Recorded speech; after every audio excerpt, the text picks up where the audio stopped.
Kidney failure and diabetes are two distinct yet interrelated medical conditions with significant health impacts. Kidney failure, also known as end-stage renal disease, occurs when the kidneys lose their ability to filter waste effectively, leading to dangerous levels of fluid and toxins in the body. While diabetes is a chronic condition characterized by high levels of sugar in the blood due to the body's inability to produce or use insulin properly. Common symptoms of kidney failure include fatigue, swelling in the legs and ankles, and changes in urination frequency and appearance, whereas diabetes symptoms often involve increased thirst, frequent urination, and unexplained weight loss.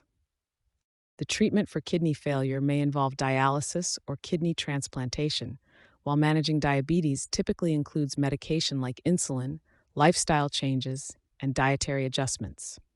Risk factors for kidney failure include chronic high blood pressure and, notably, diabetes itself, which can cause diabetic nephropathy, while risk factors for diabetes include family history, obesity, and lack of physical activity. Here are detailed aspects of kidney failure and diabetes, two conditions that share a complex relationship and require careful management to prevent and mitigate their health consequences. Onset speed, acute versus chronic. Kidney failure and diabetes can each present dramatically different onset speeds, crucial for accurate differential diagnosis. Acute kidney injury, AKI, can develop rapidly over hours or days, often triggered by events like severe dehydration, blood loss, or toxins. Symptoms may include sudden decrease in urine output and swelling due to fluid retention. Conversely, chronic kidney disease, CKD, from diabetes evolves insidiously over years as high blood sugar levels damage the nephrons. Diabetes may be suggested by chronic symptoms such as increased thirst, frequent urination, and fatigue. Identifying onset speed is essential, as AKI may be reversible with prompt treatment, whereas CKD's progress can be slowed, but is usually irreversible. Primary system affected, renal versus endocrine. Kidney failure and diabetes represent a critical interplay between the renal and endocrine systems. With kidney failure, the gradual loss of renal function leads to an accumulation of toxins and fluid imbalances, directly impacting the body's electrolyte homeostasis.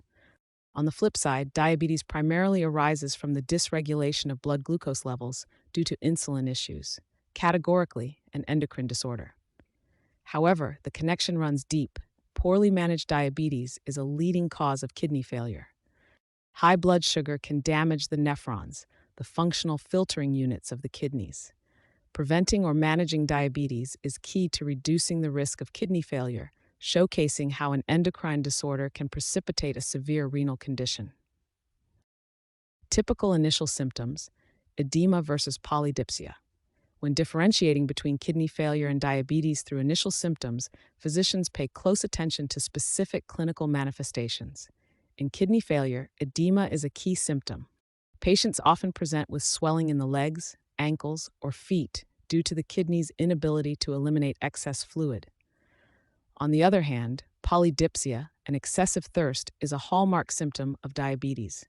This occurs as the body attempts to counterbalance the high levels of glucose in the blood, compelling individuals to drink more fluids.